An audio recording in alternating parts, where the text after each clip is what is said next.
Hello, नमस्ते, good morning students. आज हम आकलन के प्रकार का अध्ययन करेंगे।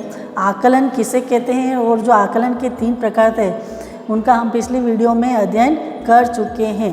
अधिगम के लिए आकलन, अधिगम का आकलन और अधिगम के रूप में आकलन, इनका हम अध्ययन कर चुके हैं। फिर भी मैं एक बार आपको आकलन की जो परिभाषा है, मतलब अर्थ इसका बताती हूँ। हम जो वर्ष भर एक टीचर जो बच्चे का साल भर जो डेटा कलेक्ट करता रहता है, बच्चे को देखता रहता है कि वो क्या कर रहा है, उसने कितना सीखा है या नहीं है, तो उसे कहते हैं आकलन। मतलब बच्चे के बारे में पूरी जानकारी रखना, उसके सैद्धांतिक पक्ष की और व्यवहारिक पक्ष की, बच्चे की पूरी जानकारी रखना कि बच्चा पढ़ाई में भी कैसा है और उसका आचार विचार व्यवहार कैसा है। मतलब बच्चे के बारे में पूरी जानकारी रखना, उसका पूरा निरीक्षण रखना, उसका सारे डेटा शिक्षक अपने जो माइंड में रखता है उसे कहते हैं आकलन।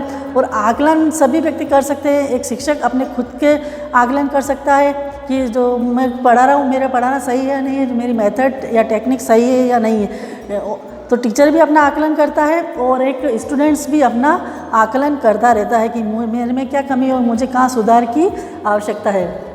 तो सबसे फर्स्ट है रचनात्मक आकलन, फॉर्मेटिव असेसमेंट। इसको संरचनात्मक आकलन भी कहते हैं। ये कक्षा शिक्षण प्रक्रिया के दौरान किया जाता है। जब कक्षा में अध्यापक पढ़ा रहता है तो बच्चों को देखता रहता है कि बच्चा ये कार्य सही कर रहा है नहीं कर रहा है। तो अगर नहीं कर रहा था तो एट ए टाइम जो शिक्षक अपनी जो मेथड और टेक्निक चेंज कर लेता है उसे रचनात्मक आकलन कहते हैं।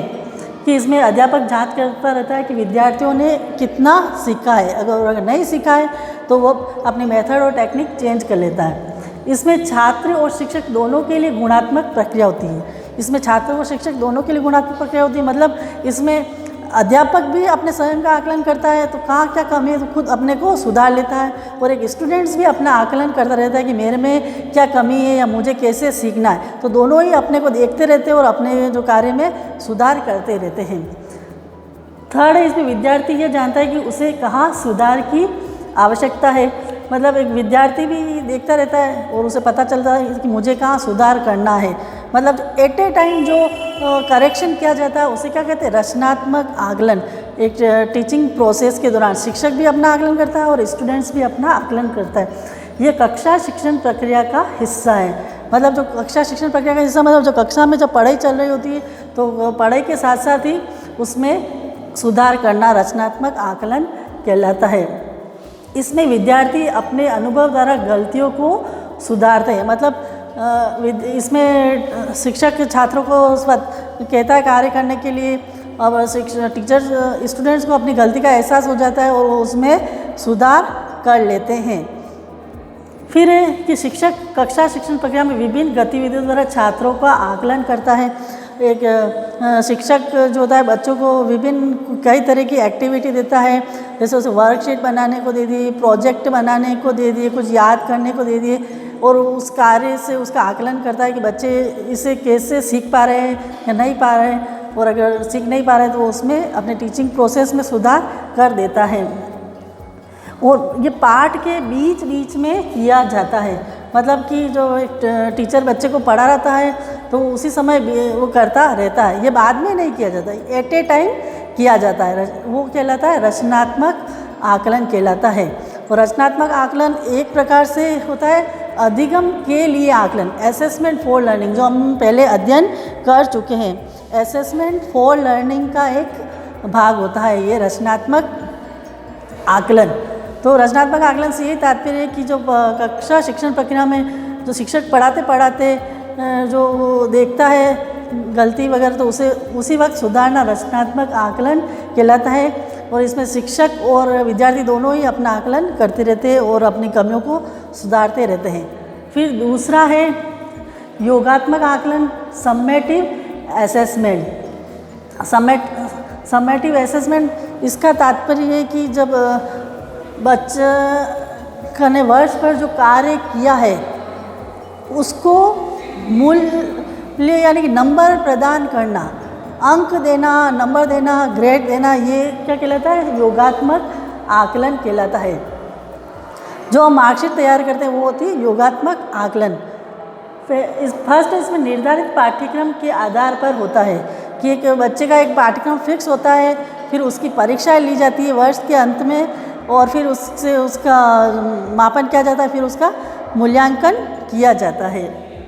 फिर एक निश्चित अवधि के बाद होता है, मतलब कि जो परीक्षाएं ली जाती है वो निश्चित अवधि के बाद होती रहती है, जैसे सेमेस्टर है, फर्स्ट टेस्ट, सेकंड टेस्ट, अर्धवार्षिक, वार्षिक परीक्षा है। तो इन परीक्षाओं से योगात्मक आकलन किया जाता है और वर्ष भर की पूरी प्रक्रिया को देखना और फिर विद्यार्थी को नंबर देना।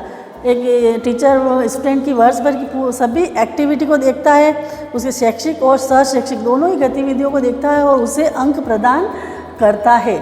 फिर छात्रों को विभिन्न प्रश्न देना, ज्ञान, अवबोध, ज्ञानोपयोग, कौशल, मतलब जब एक शिक्षक को इसके लिए क्या है, प्रश्न पत्र बनाने पड़ेंगे। तो प्रश्न पत्र में उसे विभिन्न प्रकार के जो उद्देश्य है वो वाले प्रश्न बनाने पड़ेंगे, ज्ञान के, अवबोध के, ज्ञानोपयोग के और कौशल के। तो ये वाले प्रश्न बनाएगा और बच्चे को प्रश्न पत्र देगा और उसका एग्ज़ाम लेगा और फिर उसे नंबर देगा और फिर उसका वो मूल्यांकन करेगा कि वो क्लास में कहाँ स्टैंड करता है। और फिर ये प्रश्न बनाएगा और फिर प्रश्नों के प्रकार को भी निर्धारित करेगा कि वो प्रश्न कैसे बनाएगा, वस्तुनिष्ठ बनाएगा, अति लघुतरात्मक बनाएगा, लघुतरात्मक बनाएगा, निबंधात्मक बनाएगा। तो इस प्रकार के वैसे प्रश्न बनाएगा, फिर उसका एग्ज़ाम देगा, फिर नंबर देगा और लास्ट में उसका मूल्यांकन करेगा, उसकी मार्कशीट बनाएगा और उसके दूसरे छात्रों के साथ उसकी तुलना करेगा। ये हो गया शिक्षक विभिन्न प्रकार प्रश्न देगा। फिर छात्रों को अंत में ग्रेड या मार्क्स देना। फिर मार्कशीट बनती है तो छात्रों को ग्रेड दी जाती है, A grade, B grade, A plus, B plus, C. तो उनके कार्य के अनुसार छात्रों को ग्रेड दी जाती है और मार्कशीट प्रदान की जाती है। और फिर लास्ट में कि हमने अपने उद्देश्यों की कितनी प्राप्ति की है। फिर एक टीचर भी ये देखता है कि उसने जो क्लास में पढ़ाया है बच्चों ने कितने मार्क्स अचीव किए हैं, तो उससे वह अपने शिक्षण कार्य में भी सुधार करता है, अपनी संपूर्ण शिक्षण अधिगम प्रक्रिया में सुधार करता है। अगर उसमें स्वयं की कहीं सुधार करने की गुंजाइश स्वयं में करता है, सिलेबस में करना है या कोई भी पूरी जो करिकुलम है उसमें कहाँ सुधार की आवश्यकता है, उससे ये समेटिव आकलन से पता चलता है। फिर थर्ड है, और ये योगात्मक आकलन होता है एक प्रकार का अधिगम का आकलन। किसका है? अधिगम का आकलन का ये एक प्रकार है जिसका भी हम अध्ययन कर चुके हैं। फिर निदानात्मक आकलन।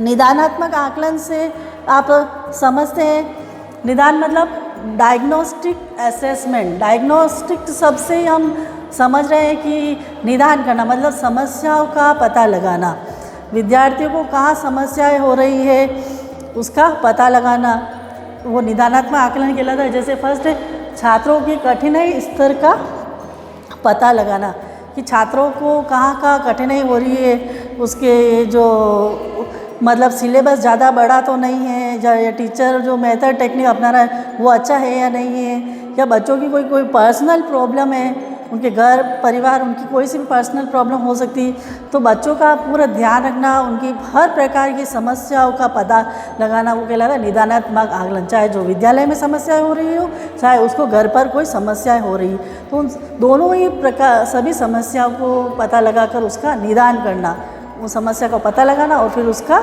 समाधान करना। और भी छात्रों के असफलता के कारण को जानना, वो है कि छात्र असफल क्यों हो रहा है, वो शैक्षिक हो चाहे सशैक्षिक हो, या क्लास में वो एडजस्ट क्यों नहीं हो पा रहा है, वो दूसरों दोस्तों से क्यों नहीं घुल मिल पा रहा है, वो याद क्यों नहीं कर पा रहा है, जो भी उसे जिस भी तरह की समस्या आती है उसका छात्रों का पता लगाना, तो वो कहलाता है निदानात्मक आकलन।